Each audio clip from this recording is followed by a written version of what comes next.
Krishna, Hare Krishna, Krishna Krishna, Hare Hare, Hare Rama, Rama Rama, Hare Hare, Hare Krishna, Krishna Krishna, Hare Hare, Hare Rama, Rama Rama, Hare Hare, Hare Krishna, Hare Krishna,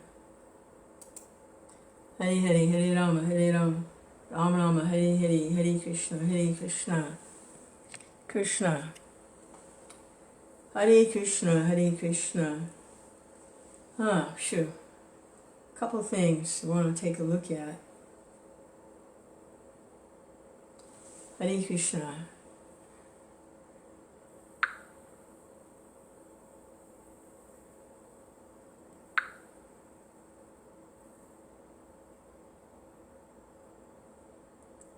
Shri Krishna Chaitanya Prabhu Nityananda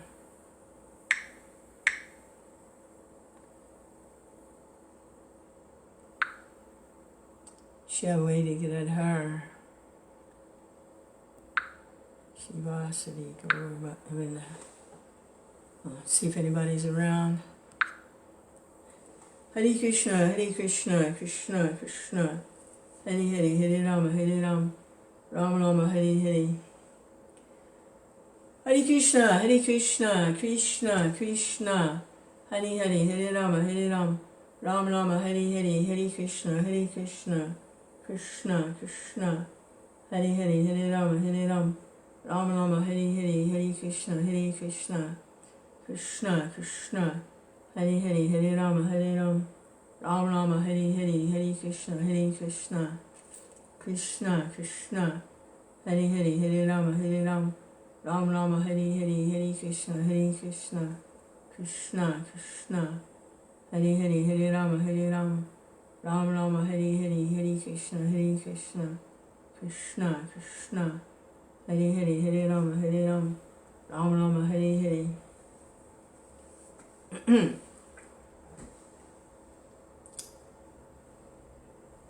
Shri Krishna Chaitanya Prabhu Nityananda Shri Advaita Gadadhar Shivasadi Gaur Bhaktavinda.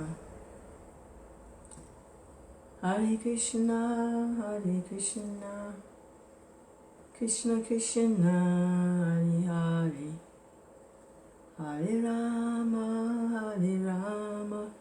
Rama Rama, Hare Hare. Okay, there's a couple of things I wanted to look at. The first is how perfect Krishna's teachings are. His Bhagavad Gita, his conversation with Arjuna is perfect. It's perfect knowledge. He even says himself, while he's speaking to Arjuna, he says, this is Bhagavad Gita 9 verse 2, he says, this knowledge is the king of education, the most secret of all secrets, purest knowledge, and because it gives direct perception of the self by realization, it's the perfection of religion. It's everlasting and it's joyfully performed. So that's in the 9th chapter, most confidential knowledge. So who can speak like that? Krishna is speaking like that. Does anybody else speak like that? Look at every single verse in the Bhagavad Gita. I'm not sure how many there are, but if you figure there's probably an average of maybe 30 verses times 18 chapters, just approximate. 30 times 18, it's 30 times 18. 500 something verses, maybe a little more. Each verse is perfect. Not only is it perfect, it's in perfect meter also. Sanskrit meaning. It's a song, it's a poem. Hare Krishna, Krishna Krishna, Hare Hare, Hare Rama, Rama Rama, Hare Hare, Hare Krishna, Krishna Krishna, Hare Hare, Hare Rama, Rama Rama, Hare Hare.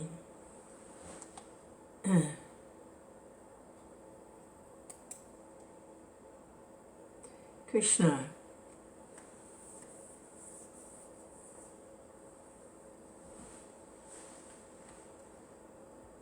Krishna Chaitanya Prabhu Nityananda says we have to accept Krishna as a perfect person.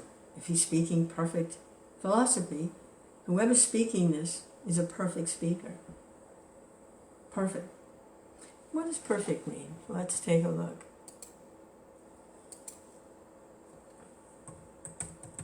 Perfect.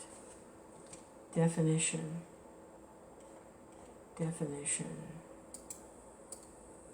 Perfect. Definition. Oh. Krishna. The condition, state, or quality of being free. Hare Krishna. So Krishna's the perfect person. He's speaking the perfect philosophy, and his knowledge is the king of education, and it's the perfection of religion because it gives direct perception of the self. Oh no, I got a big mad wasp flying around in here. Oh dear. Hare Krishna. So I wanted to look up, what does perfection mean? I always think I know what perfect, yeah, perfect. And it's a real popular word now. When you talk to people, they go, oh, perfect. So what is perfection? It says the definition here, the condition, state, or quality of being free from all flaws or defects. Oh no. He's taking an interest in me. Why don't you just go back out to the window? There you go. Hare Krishna. So, Krishna. Where was I before? I was distracted. Hare Krishna. Hey, Haribo. Perfection. I can't remember. Hare Krishna. Good morning. Yes. Haribo.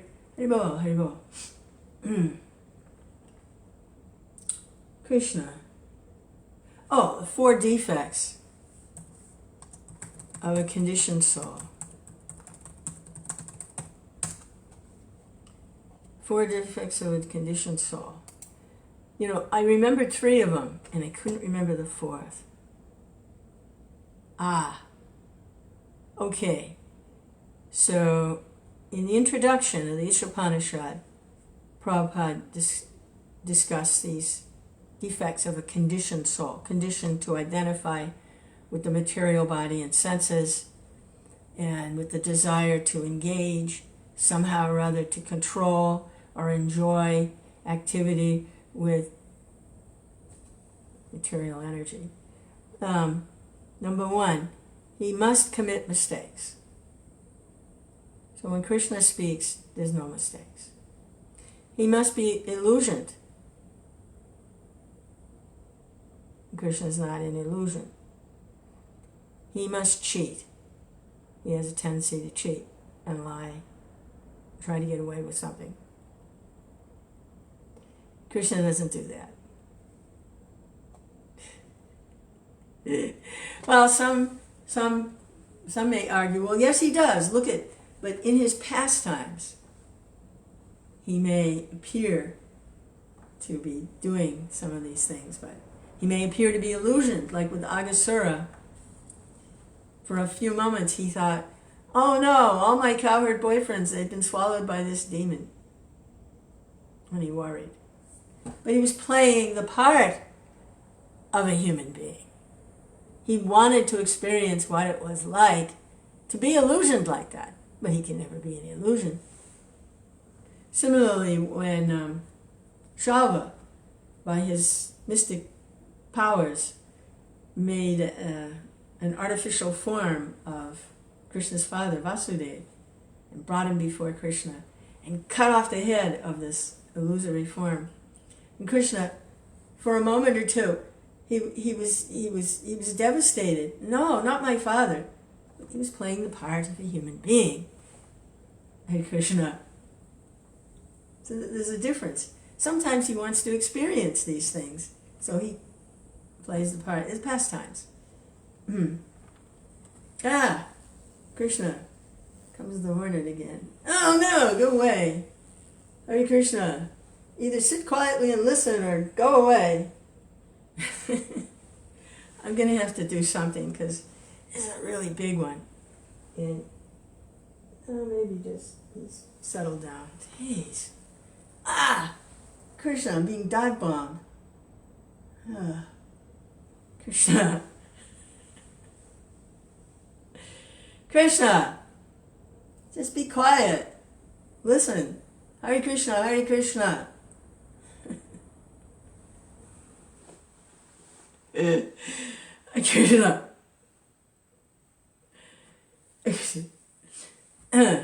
Oh, no, where was I? Okay. So, yeah, he's playing the part of a human being. So, and the fourth is he has imperfect senses. His senses are imperfect. So that's a conditioned soul. But actually Krishna doesn't have those things. He's not a conditioned soul. He's not conditioned to the material energy. He's the source of the material energy. He can never be covered by it or illusioned by it. It's like if somebody makes a beautiful painting. He created the painting. He's the source of it. Hare Krishna. So this is Krishna's knowledge, his education, his teaching. He's the source of it. He's speaking it. So it can't be illusioned by the things he's talking about.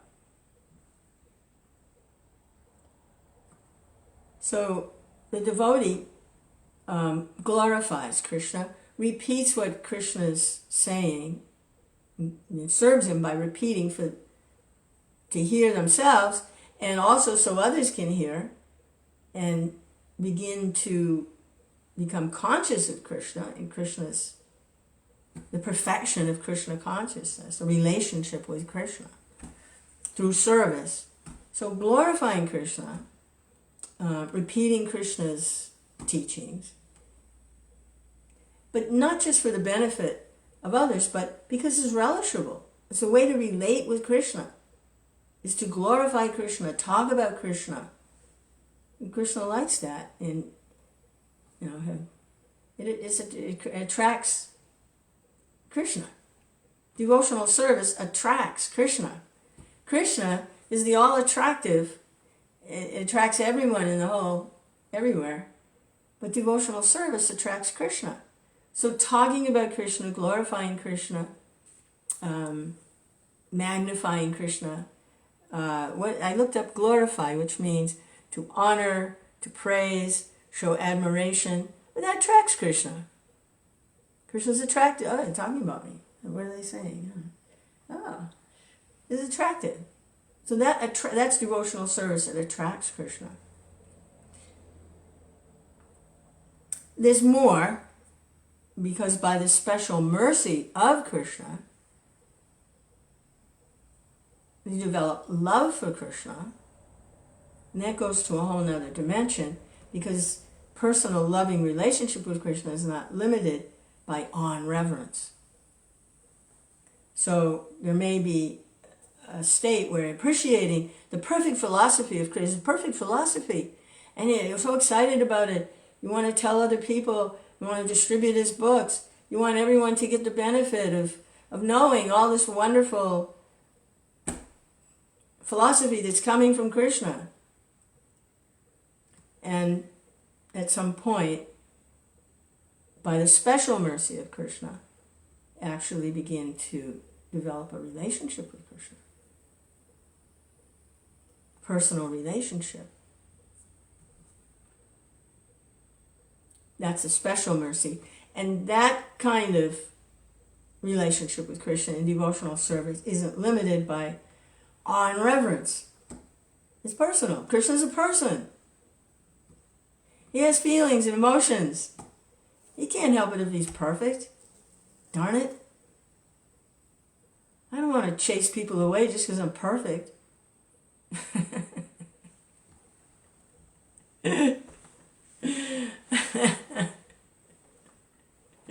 Krishna.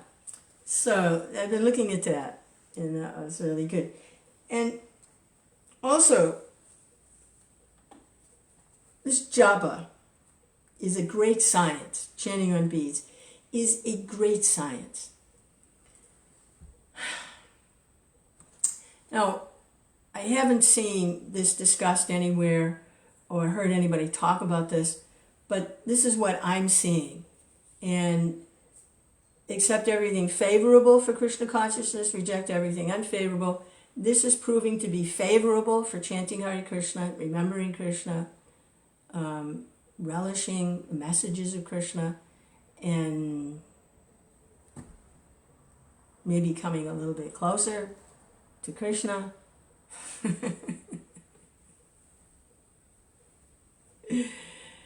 This has to do with the beads, the japa.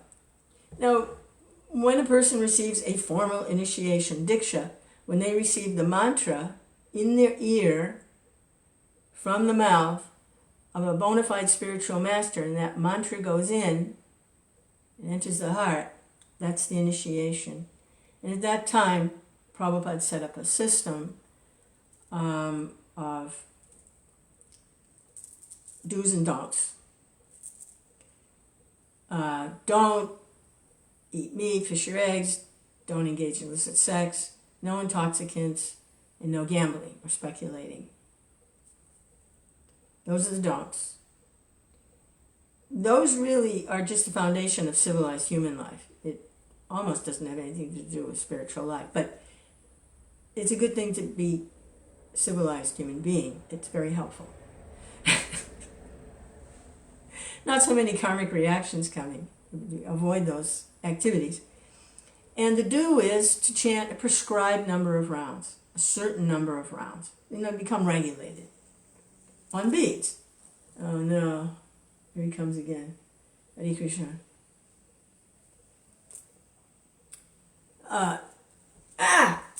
He's on my chair. Oh God, go away. There's nothing here you want. Except to bite me, I think. Oh no, he's on the computer. Get out!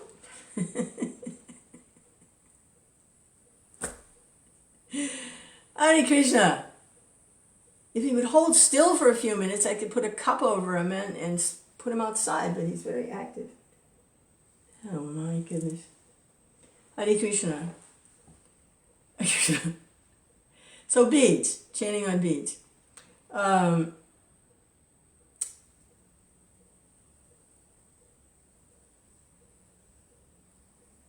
Krishna. Oh, he's back on the window. Okay.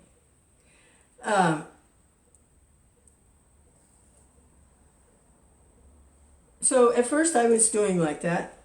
I got the formal initiation and I had the bead bag and I was doing like everybody said and I was chanting on my beads and the way it's with the finger, this finger outside and I was, doing like that. And then I noticed, I never did this, but I noticed some devotees whose lifestyle was very active, they had to work, or they were just very active, and they had small children to take care of. They decided they would chant Hare Krishna on clickers. It's like it's a counter, a little metal thing in your hand. You go, Hare Krishna, Hare Krishna, Hare Krishna, Krishna, Hare Hare, Rama, Hare Rama, Rama, Rama, Hare Hare. Click, one round. So it just seemed more advantageous because of what they had to do during the day. So forget the beads, just chant on these clickers. And it became very popular for a while. Devotees that had a lot of things to do in the world during their day. At least they were chanting Hare Krishna.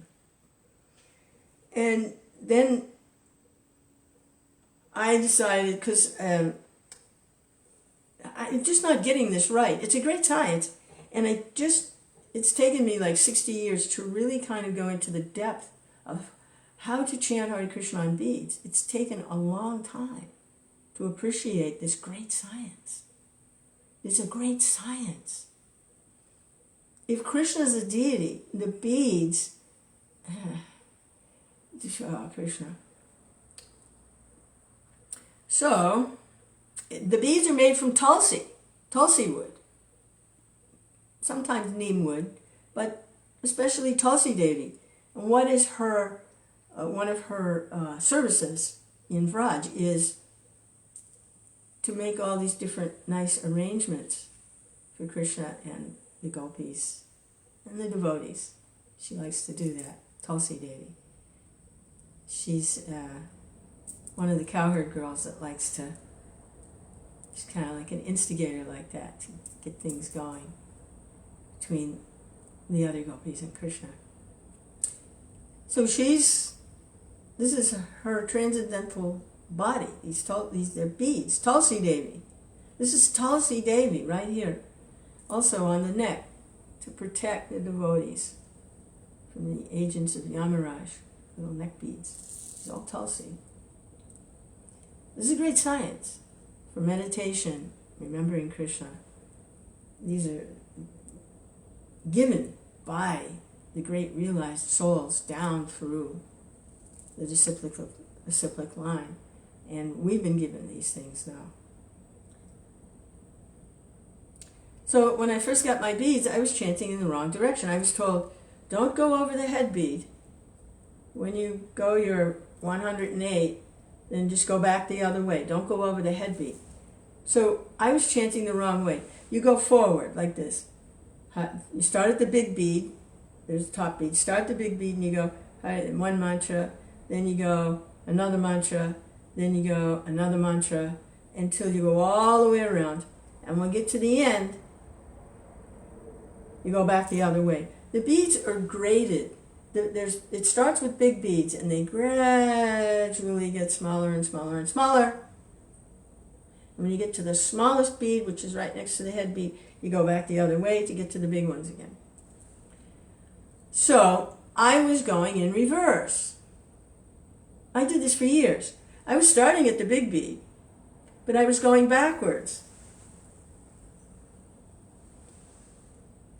Now he wants my feet. What do you want on the floor? Oh God. Hare Krishna. Krishna. Come on, go away. Hare Krishna. So I was going backwards. I was starting at the big bead, and I was going Hare Krishna, and then I was going backwards this way, and he was going back. And so I was wearing holes. Like a bead bag would only last a few days with me, because you keep the big finger outside, and I was going like this with this finger to push it backwards. Right? So I make big holes. So I said, oh, forget the bead bag. It's too expensive. I have to buy a bead bag every day. And then I was just like this. And then with this other hand to help hold them up. And then I was going backwards. For years, I was going backwards, chanting in this great science of devotional service. I was going backwards. And then I realized, well, wait, because I heard somebody talk about how to chant japa, and you don't go, like this way, backwards. You go this way, forwards. It's a great science. So, all right, I got it now. I go forwards after 15 years of going backwards. Now I'm going forwards. But it's still outside the bag. No bag. And the left hand is still in there, It's like a whole experience. Hare Krishna, Hare Krishna.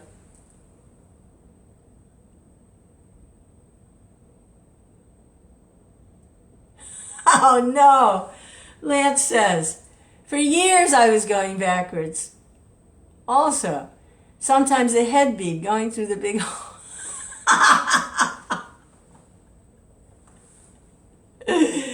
All right, maybe that's, part of why, we kind of connect a little bit, in our journeys. We have some things that we've experienced similarly. Okay, so now I'm going forwards, and after 15 years, but now the left hand, and we're out of the bead bag. Hare Krishna, Hare Krishna, Hare Krishna.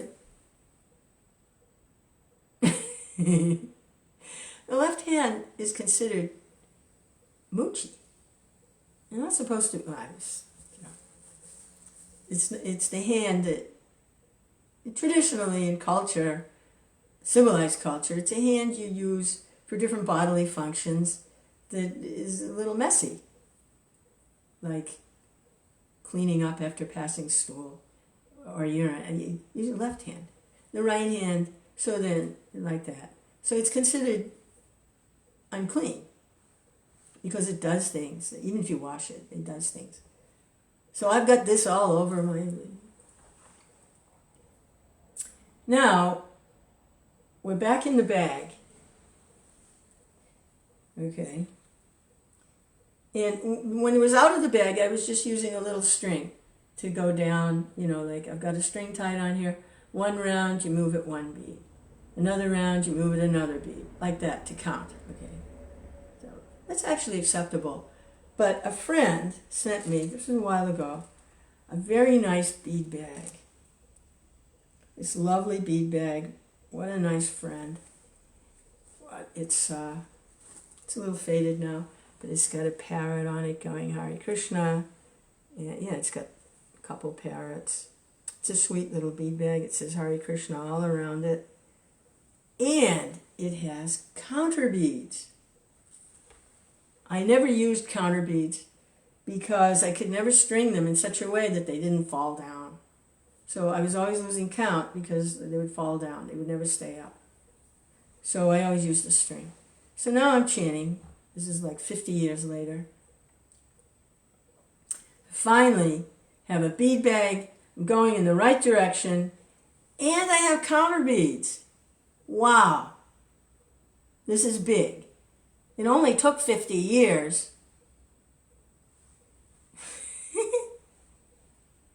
So I'm getting some realizations. One of them is, like when the left hand was all over the beads, that was a contamination. I realized that. So now we're in the bead bag and there's still fingers in there. It's like you're chanting between the thumb and the forefinger. That's the pure contact with Tulsi in the name. But there's still some other fingers, and they're in the bead bag too. And I'm like, why are they in the bead bag? Why shouldn't they be outside too? Those other three fingers, these three, what are they doing in there? I get it, and I'm like, and why does this guy have to stay outside? What did he do wrong? The other three are in there. Why isn't this one in there? Why does this one have to stay outside?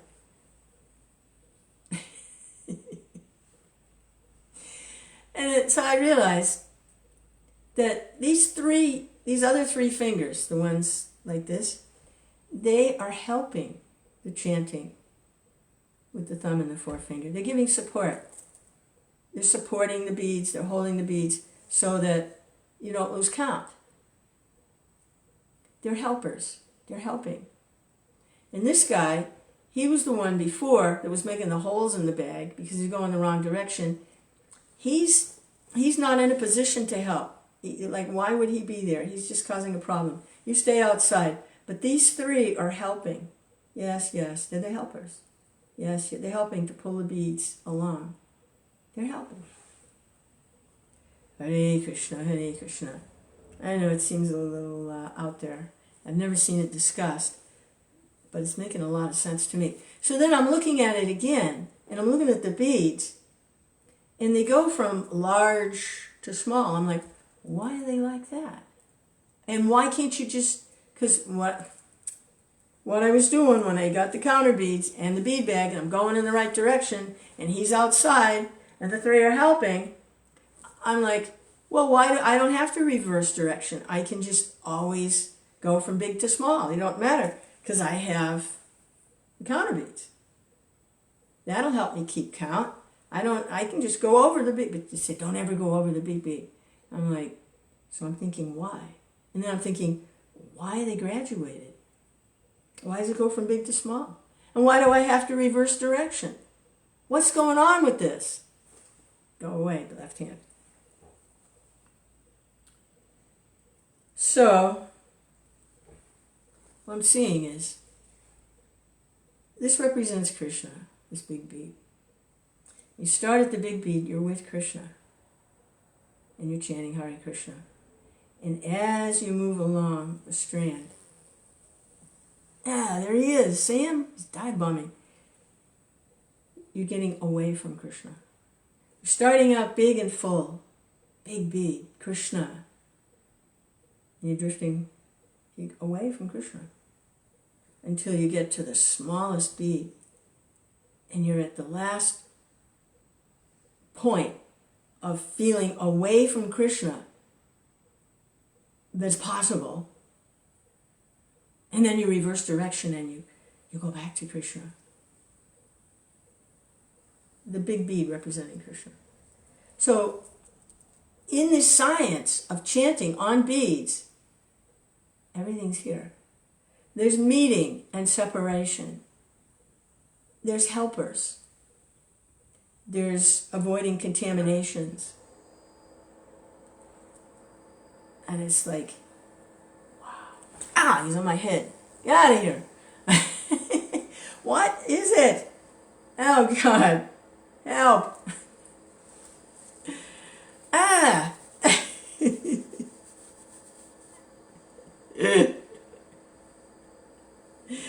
Krishna Chaitanya. I'm thinking about Haridas Thakur. He lived in a cave with a poisonous snake. And they were, there was no problem. I don't know if I can deal with that. Okay. Hare Krishna. No. Go away. Hare Krishna, Hare Krishna. Krishna, Krishna. So that's what I was looking at. So for me, chanting japa on beads will never be the same. I can be reminded constantly of meeting and separation from Krishna, chanting on beads. And I think it's safe to say there's more. This chanting on beads. I think it's safe to say. So we'll see. Hare Krishna, Hare Krishna, Krishna, Krishna, Hare Hare, Hare Rama, Hare Rama, Rama Rama, Hare Hare, Hare Krishna, Krishna, Krishna, Hare Hare, Hare Rama, Hare Rama, Rama Rama, Hare Hare, Hare Krishna, Krishna. Wow.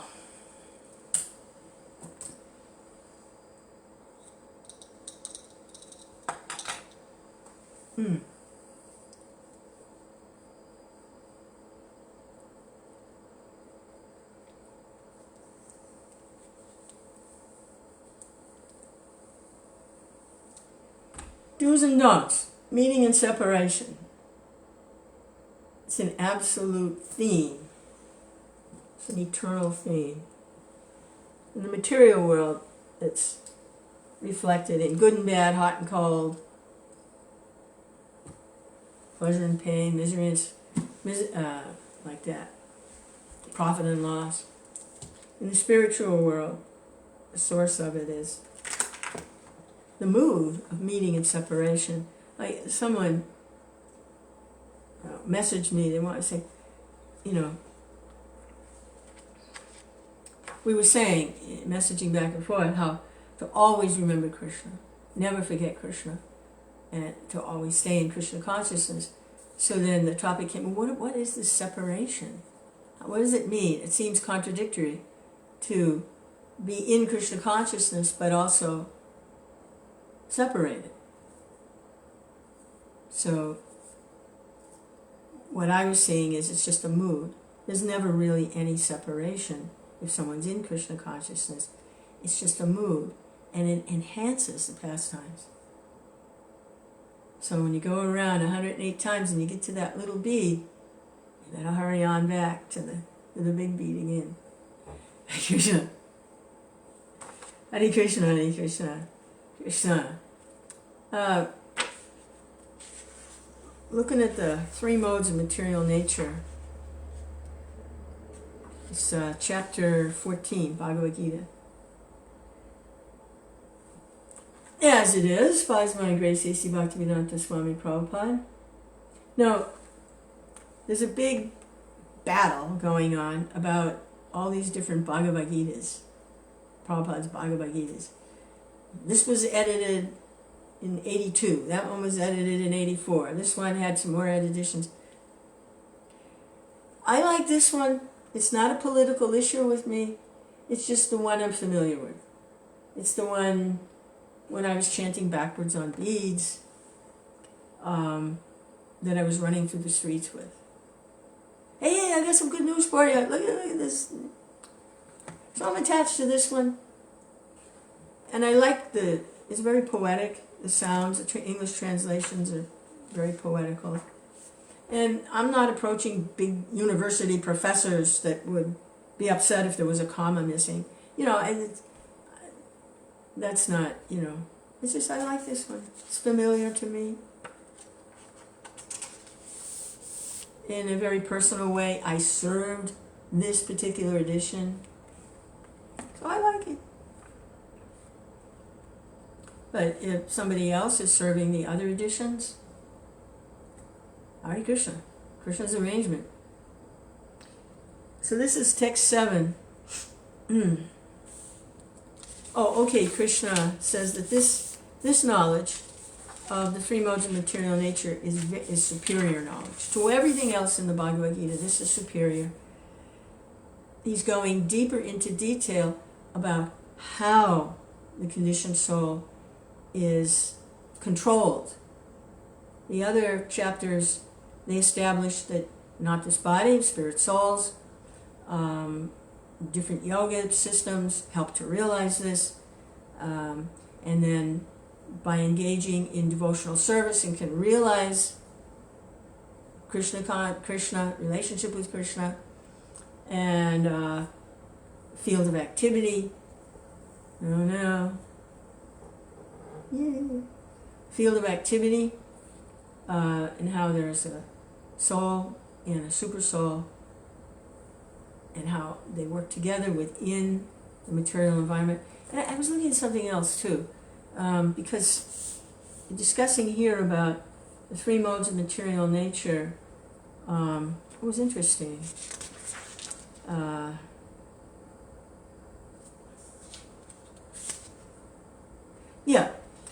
Go back a couple of verses, text 5.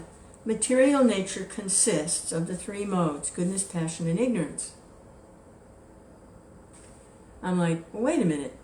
I thought material nature was earth, water, fire, air, ether, mind, intelligence, and false ego. What are those? 7 or 8 elements? 8 elements. I thought that was material nature. But here he says material nature is the three modes of goodness, passion, and ignorance. And when the living entity comes in contact with nature, it becomes conditioned by these modes. So then I was seeing, no, it's two different things. Material elements and material nature. They're two different energies. Material elements are like the building blocks. They don't do anything. They're just elements. It's like an alphabet, A, B, C, D, E, F, G. It doesn't do anything. It's just sitting there. They're elements. Earth, water, fire, air, ether, mind, intelligence, and false ego. Those are material elements. They're like building blocks. What acts on them is this material nature, which is three modes, combines and forms and controls these elements. So there's material elements, and then there's material nature. It's more qualitative. So material nature consists of the three modes: goodness, passion, and ignorance. Hey, Janaki, Haribol. Yeah, live, more or less. Nice to see you. Hare Krishna. I think about you all the time. Hare Krishna. When the living entity comes into contact with this nature, he becomes conditioned by these modes, and then the modes are responsible for the combining of the earth, water, fire, and he gets a body. So I thought that was interesting, that there's material elements and there's material nature. So starting in text 7, Krishna is explaining the qualities of these three modes. No, text 6, and what they're like. This material nature that acts on the elements, what they're like, how they form things and move things around and influence in this way and that way. These are all Krishna's energy. His material nature is his energy, and his material elements are his energy. They're all his energies. So, text 6, Tatra Sattvam Nirmalatvat Prakashakam Anamaya Sukha Sangena Patnati Jnana Sangena Chaniga.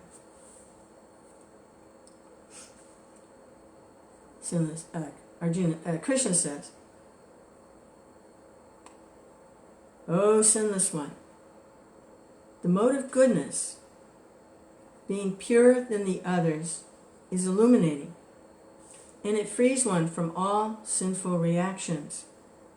Those situated in that mode develop knowledge, but they become conditioned by the concept of happiness. They like those warm fuzzies. They become conditioned by happiness. The reactions for activities are not as great, sinful reactions, because they're not acting so sinfully, and ultimately they can go to the heavenly planets if they act perfectly in the mode of goodness. It's not transcendental, but it's happy. Things are happy, fat and prosperous, and everything's going good. Prabhupada's purport, the living entity conditioned by material nature, there are different types. One is happy, that's mode of goodness. One is very active, got to get those results, that's the mode of passion. And another is helpless, that's mode of ignorance. Delusion, fears, anxieties, intoxicants, lazy, sleep. And another thing about the mode of ignorance is what appears to be right is actually wrong, and what appears to be wrong is actually right. What appears to be religion is actually irreligion. What appears to be irreligion is actually, they consider religion. They've got everything backwards because there's so much illusion. Mode of ignorance. A lot of suffering there, especially. All those types of psychological manifestations are causes of the entity's conditioned status in nature. How they are differently conditioned is explained in this section of Bhagavad Gita. The mode of goodness is first considered. The effect of developing the mode of goodness in the material world is that one becomes wiser than those otherwise conditioned. I'm so smart. A man in the mode of goodness is not much affected by material miseries, and he has a sense of advancement in material knowledge.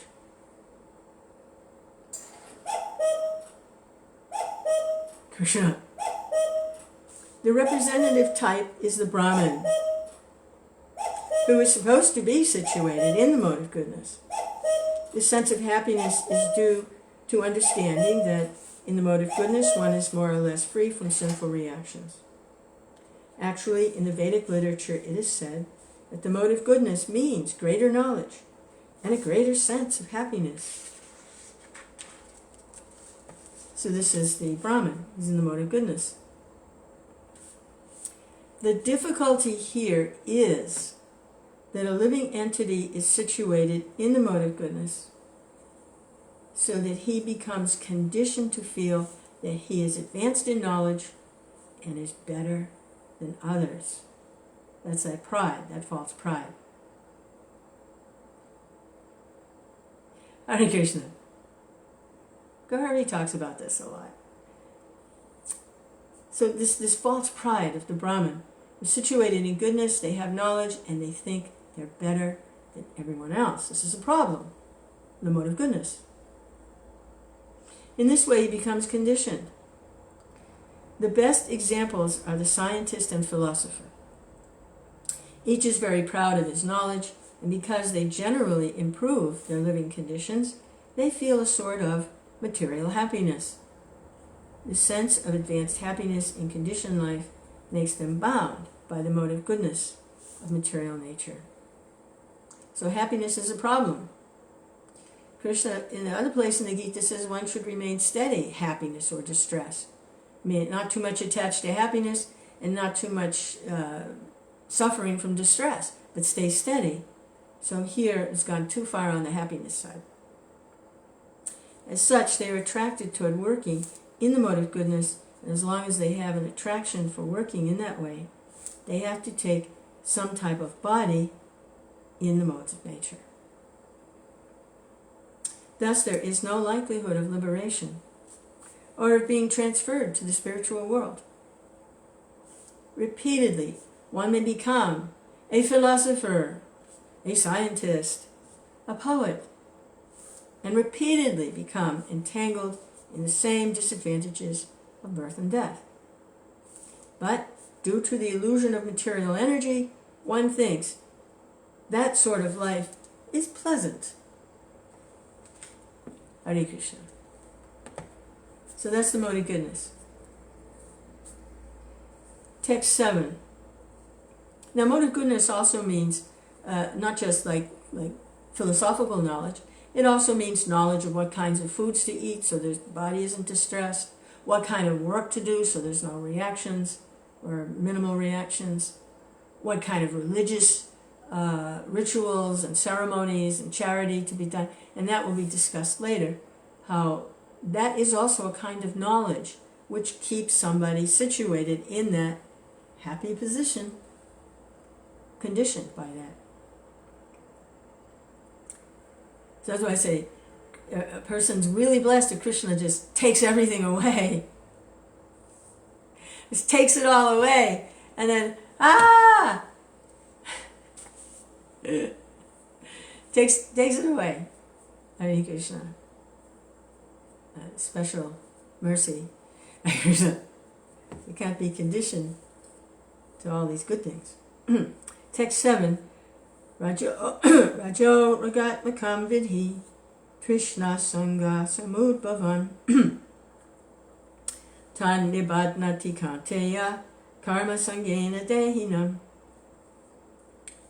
The mode of passion is born of unlimited desires and longings, son of Kunti, and because of this, one is bound to material fruitive activities. Yeah, fruitive activities. Got to get those results. The donkey with the carrot. Got to get that results. Prabhupada's purport. The mode of passion is characterized by the attraction between man and woman. Passion. Mode of passion. Woman has attraction for man. Man has attraction for woman. And this is called the mode of passion. Of course, now it's gone so far into the mode of passion. Woman has attraction for woman. Man has attraction for man. People have attraction for children, and even animals and whatever. This is the mode of passion gone wild because it's coming from the sex impulse and the mode of It's gone wild in Kali Yuga. It's like all over the place. So, but Prabhupada is speaking here of more or less civilized human life. The attraction for man and woman, woman and man. This is called the mode of passion. And when the mode of passion is increased, one develops the hankering for material enjoyment.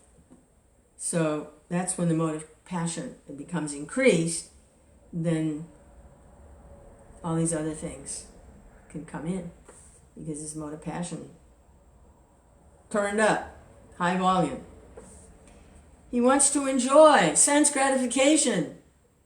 Like one devotee once said to me, when the lights go out, it's all the same. Wants to enjoy in the darkness, sense gratification. So when the lights go out, it's all the same. That's mode of passion. Like, for sense gratification, a man in the mode of passion wants some, well, now this is we're going into the subtle level of passion. On the gross level is all this kind of sensual activities with the gross senses. But on the subtle level, there's a subtle form too. Profit, adoration, and distinction. It's the subtle form of this passion. So this passion manifests on the gross level through the gross senses. And this passion, mode of passion, manifests on the subtle level in the mind with the desire for profit, adoration, distinction. That's a subtle form of this passion. For sense gratification, a man in the mode of passion wants some honor in society, in the nation. And he wants to have a happy family and nice children, wife and house. These are the products of the mode of passion. As long as one is hankering for these things, he has to work very hard. Therefore, it is clearly stated that he becomes associated with the fruits of his activities and thus becomes bound by such activities. Like I say, this is more or less civilized mode of passion. In order to please his wife, children, and society, to keep up his prestige, he has to work. Therefore, the whole material world is more or less in the mode of passion. Modern civilization is considered to be advanced in the standards of the mode of passion. Formerly, the advanced condition was considered to be in the mode of goodness. Yeah. The advanced condition now is according to high standards of fruit of activity at advanced society. But previously, in previous ages, Prabhupada is saying, the advanced condition was considered to be in the mode of goodness. If there is no liberation for those in the mode of goodness, what to speak of those who are entangled in the mode of passion? For sure. Mode of passion.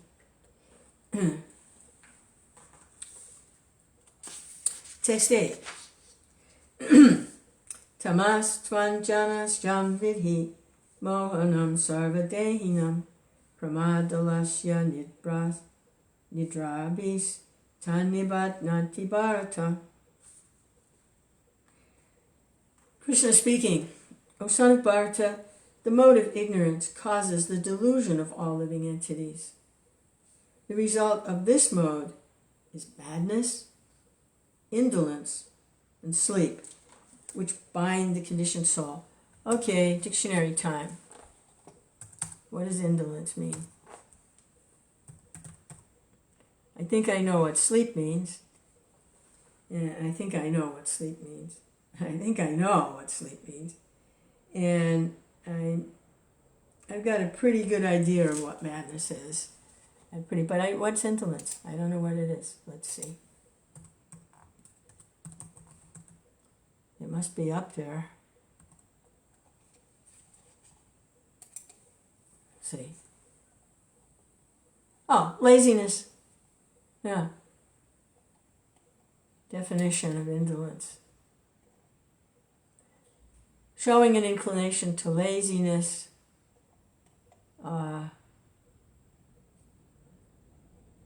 slow to develop, Indolent, okay, indolence. Lazy, indolent, slothful, not easily aroused to activity,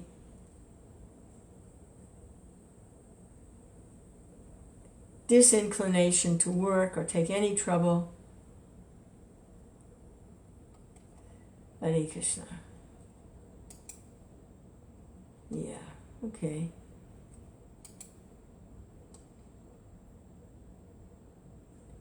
Hare Krishna, Hare Krishna.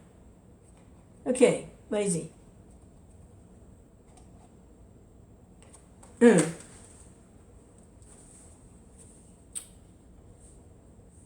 Prabhupada's purport. The mode of passion is characterized by attraction between man and woman. We read that. Now we're over here on lazy. Okay. In this verse, the specific application of the word to is very significant.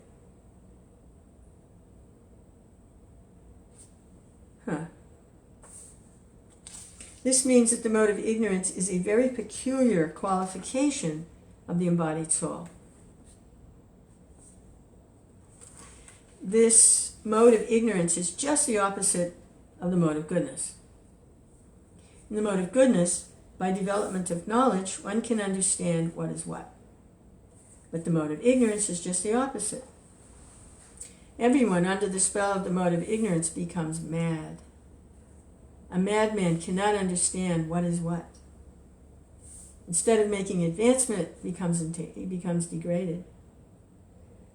The definition of the mode of ignorance is stated in Vedic literature. Under the spell of ignorance, one cannot understand the thing as it is. For example, everyone can see his grandfather died. Therefore, he has to die also. Man is mortal. The children he conceives will also die. Death is sure.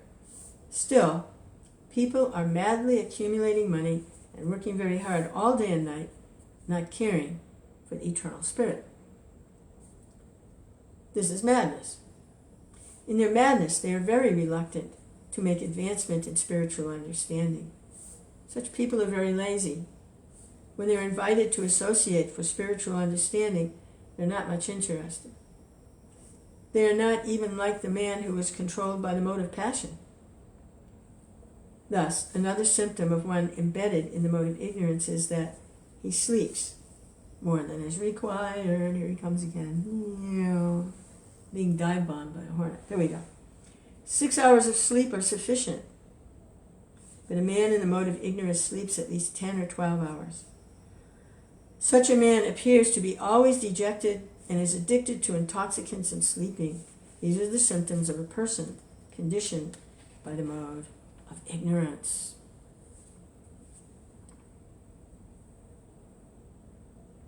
Wow, we're just barely dragging through the day, dragging through life. Wow. Krishna.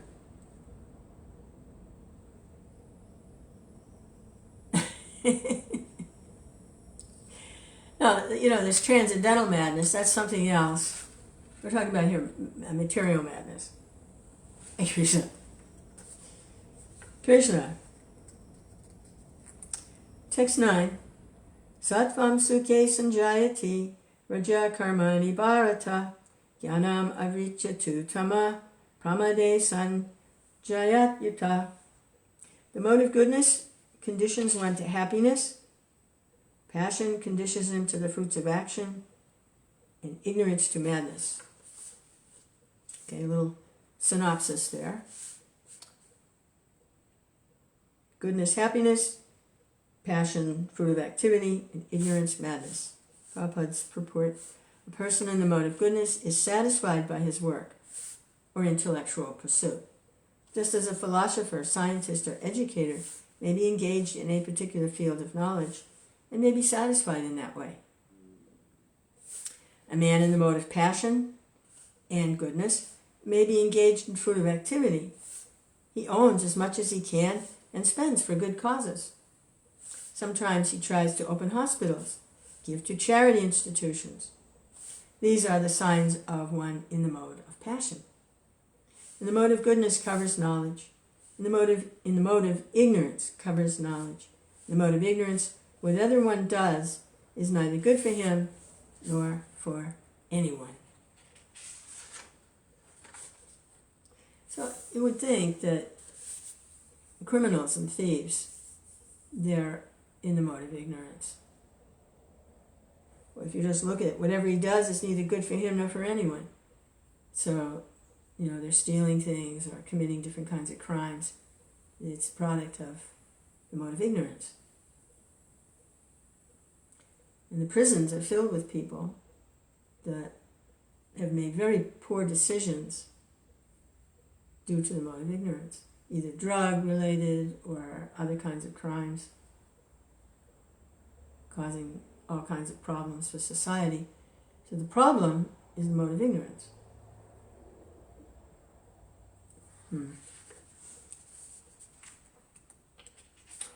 Text 10.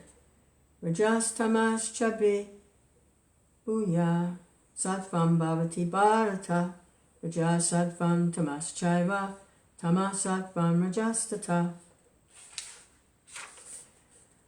Sometimes the mode of passion becomes prominent, defeating the mode of goodness. O son of Bharata, this is Krishna speaking. And sometimes the mode of goodness defeats passion. Other times the mode of ignorance defeats goodness and passion. In this way there's always competition for supremacy. What's that game children used to play? Rock, scissors, paper. So they would put their hands out, either scissors, paper, or rock. And then you have your hand behind your back, and two children are playing, and one goes, scissors, and the other goes, rock. And rock wins because rock breaks scissors. And then they go, paper, rock. Paper wins. Paper covers rock. Like that. So here, the three modes. Paper, scissors, rock. Are in competition. Oh no, he's on the computer. I go back to the window. Krishna. Just calm down. He's probably hungry. Hare Krishna. Don't look at me. Hare Krishna. Oh man. Krishna. Okay, so they're in competition. Prabhupada's purport.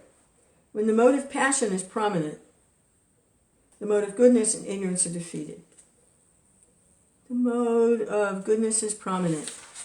Passion and ignorance are defeated. And when the mode of ignorance is prominent, passion and goodness are defeated. He wants to land on my head again, I think. Go away. Krishna. This competition is always going on.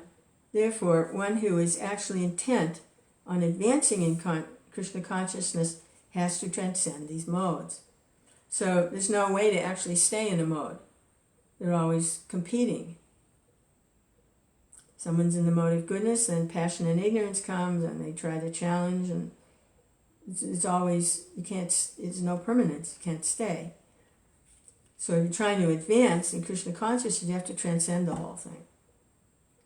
The prominence of some certain mode of nature is manifested in one's dealings, in his activities, in his eating, and so on. All this will be explained in later chapters, but if one wants, he can develop by practice the mode of goodness, and thus defeat the modes of ignorance and passion. Similarly, he can develop the mode of passion, defeat goodness and ignorance. Or he can develop the mode of ignorance and defeat goodness and passion. Although there are these three moods of material nature, if one is determined, he can be blessed by the mode of goodness and by transcending the mode of goodness. He can be situated in pure goodness, which is called Vasudeva state, a state in which one can understand the science of God. By the manifestation of particular activities, it can be understood in what mode of nature one is situated. Hare Krishna, Krishna Krishna, Hare Hare, Hare Rama, Ram Rama, Hare Hare. Krishna and Prabhupada. Krishna speaking and then Prabhupada elaborating on what Krishna says. The Supreme Personality of Godhead and His pure devotee. Hare Krishna, Krishna Krishna, Hare Hare, Hare Rama, Rama Rama, Hare Hare. Woo! Okay, here, Janaki, hey. Let me see what it says. Need to go. So happy I dropped in. Yes, I agree with you. Read about what religious, so true. My relays are perfectly clear. That's how I was able to give up religion. All for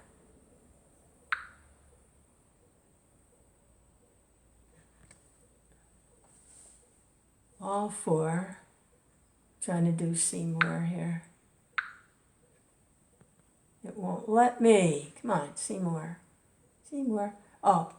Give up all forms. All glories to our amazing Srila Gaura Haridas and the devotees at the Amazing Grace Place. Hare Krishna, Krishna Krishna, Hare Hare. Hare Rama, Ram Rama, Hare Hare. Very nice. Hare Krishna. We appreciate the activities going on in Srila Gaura Haridas's preaching. We appreciate it. We don't have any problem there. Hare Krishna. Hare Krishna, Krishna Krishna, Hare Hare. That was the hornet. Yeah. Okay. Hare Krishna.